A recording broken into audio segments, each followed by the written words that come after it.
గణనాథునకు భక్తితో మొక్కి ఆనందంతో ఎలుకను ఎక్కి ఇంట బయట పూజలు పొందగా ఈశ్వర పుత్రుడు వచ్చిండు.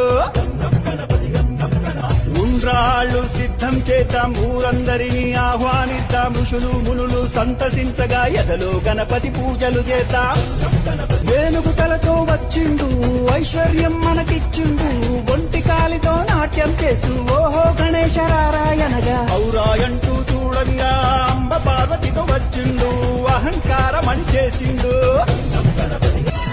కడుపారా పాయసమే త్రాగి ఖర్జుర పండ్లను మెచ్చిండు, గట్టి పరుపుంచి గుంజీలు తీస్తే ఘనంగా దీవెనలిచ్చిండు, జ్ఞానమందరికి ఇచ్చిండు. చవితి నుండి 9 రాత్రులు చక్రం ఎత్తి అర్చన చేద్దాం, జన్మ జన్మల పుణ్యఫలంతో చంకారంతో గానం చేద్దాం. చక్కరిగాళ్లను మట్టు పెట్టి ఠంఠమ్మని గంటలు మోగిద్దాం, తప్పుడు ఆగకుండా ఠంఠమ్మని బాజా బ్రోగిద్దాం, రణమున గెలుపులు సాధిద్దాం.